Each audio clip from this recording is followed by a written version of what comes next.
Time Cut. Oh my gosh, this is a terrible movie, man. I'm sorry to say. I know there's something, the idea is really awesome. In fact, if I was to give this out of 5, I'll give this a 2 out of 5 because the potential, it's such a good idea, it's such a great idea, but it's just wasted. So this is about your classic teenage slasher movie whereby there's a serial killer going around either with a knife or any type of weapon and they're killing teenagers. Basically, the high school teenagers. That's just the premise. It's as simple as that. But the twist is that, there is an element of time travel.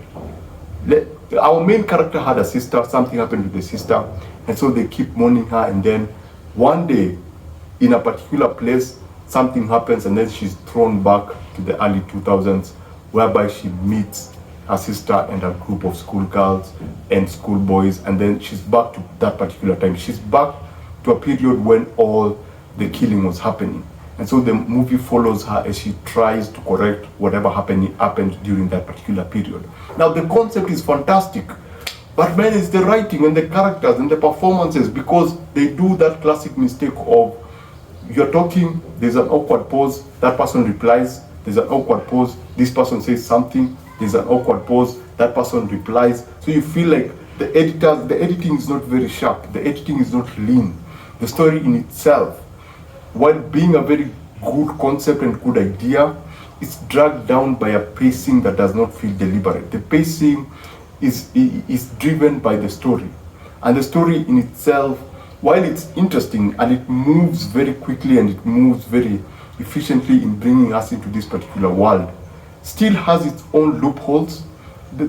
As with any time travel movies, there is usually the paradox of time, but or that thing of when you do something in the past, it affects the future. There are things that they do that don't make sense in terms of time travel, but the rules of this particular universe are totally different. So I get the difference of what they were trying to do there, but I still felt unsatisfied by the decisions that were being made in relation to the consequences of what they were doing. It didn't make sense to me. Now, as I was saying, the editing was actually affected by that because the editing fluctuates. You have scenes that move on very well, like the opening scene, fantastic. But as you jump into the second and part of the third acts, you feel like the third act was not like they really didn't take time with the third act. With the second and third act, they didn't really take time with those particular scenes. Things kind of feel rushed.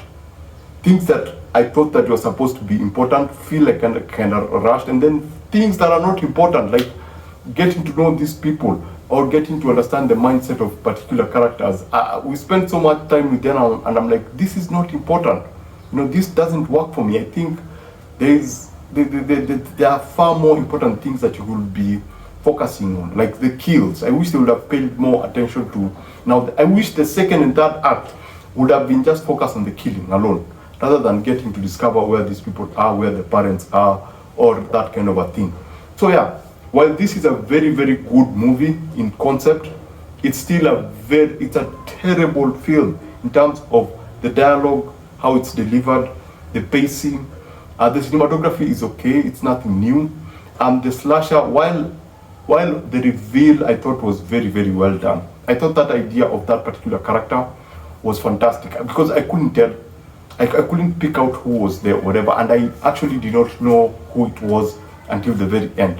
And the revelation is actually pretty interesting. I thought that particular character, based on what we've learned about that character and we did not know about that character, and the callback to what happened at a particular point, and that being his motivation, I thought that was pretty cool.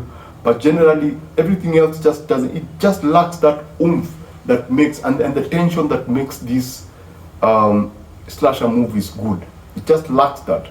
Though the effects are good, though the concept is good, there's just so much that is missing that I just have to give it a 2. Because there are moments I was rolling my eyes, I was like, just move, please just move, just do something different, or just find a way of heightening the tension, because the tension is not there. So if you are thinking about watching this, just be prepared. If you've seen Scream, you've kind of seen this movie but with time travel. If you loved Scream, you can give this a chance. There's something in the idea, and the reveal of the killer is a very interesting reveal, and his motivation is also kind of interesting. Yeah, it's not a big deal, but it's kind of interesting. You can see it from where a high school student can see it. The movie is on Netflix. It's actually on #1 in my country. That's why I watched it. I was shocked that Don't Move was #2. And I think Don't Move is a much stronger film. It's a much more competently done movie. It's a proper film. Time Cut is more of a lackluster teenage movie. So basically that's it. Remember to always watch what you enjoy and enjoy what you watch. I shall see you on the next one. Adios.